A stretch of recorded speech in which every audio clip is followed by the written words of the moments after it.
Increase in cost of production, यानी कि production के कॉस्ट में बढ़ोतरी।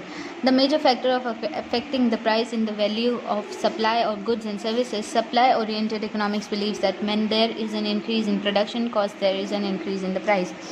सबसे ज़्यादा इंपॉर्टेंट असर जो होता है वो प्राइस पर हमेशा सप्लाई ऑफ गुड्स और सर्विस का ही होता है, क्योंकि गुड्स और सर्विस सही समय पर पहुँचे या ना पहुँचे उससे प्रभाव हमारी इकोनॉमी पर पड़ता है।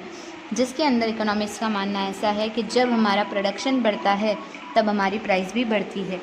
If there is an increase in cost of raw materials, machines, electricity, water rates, workers wages और transportation, there is an increase in price of goods and services.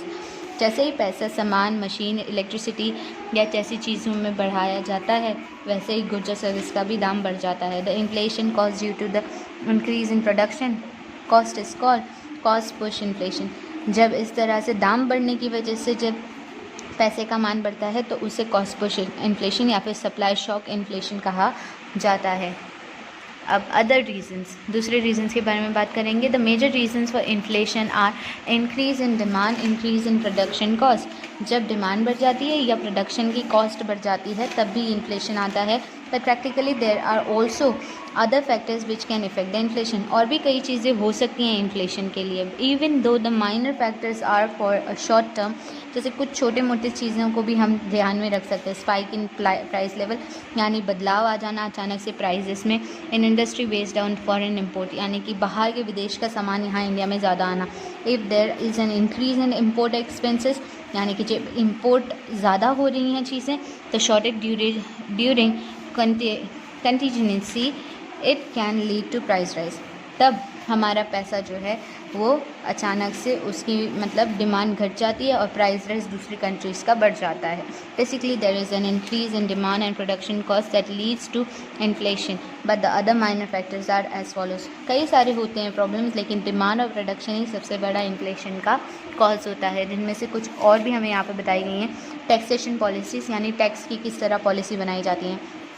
The taxation policies of government causes inflation.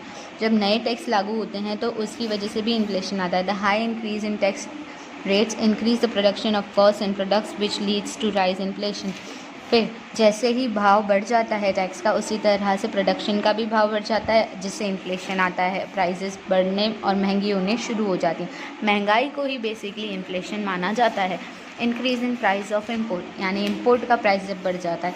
In India 70% of petroleum products are used via import. 70% का petrol और diesel वगैरह जैसी चीज़ें fuel हमारे India में बाहर से आती हैं, जिसकी वजह से increase of price of crude oil international market, then there will be increase in rates of petrol and diesel which can also increase the price of other products. जिसकी वजह से जब विदेश के मार्केट्स में इसका दाम बढ़ता है तो साथ ही साथ हमारे देश पर भी इसका प्रभाव पड़ता है और हमारे यहाँ पर भी चीज़ें महंगी हो जाती है, क्योंकि ट्रांसपोर्टेशन अगर महंगा होगा तो ऑटोमेटिकली बाकी गुड्स और सर्विस भी महंगे हो जाएंगे। स्कार्सिटी, किसी चीज़ की कमी होना। When there is a scarcity in terms of raw materials, electricity और any other requirements for production, it leads to increase in price levels. जब किसी चीज़ की कमी आ जाती है, जैसे बिजली, कच्चे सामान या किसी तरह की ज़रूरत की चीज़ की, उससे इन्फ्लेशन आता है, जिससे गुड्स और सर्विसेज पर प्रभाव पड़ता है। If scarcity prevails for a long period, यानी कि ज़्यादा लंबे समय तक अगर ये कमियाँ रहती हैं ड्यूरिंग प्रोडक्शन, किसी चीज़ को बनाते टाइम, तो और is extensive in nature, it can cause inflation. या फिर कोई नेचुरल प्रॉब्लम हो जाए तब भी इन्फ्लेशन आती है, यानी महंगाई आती है।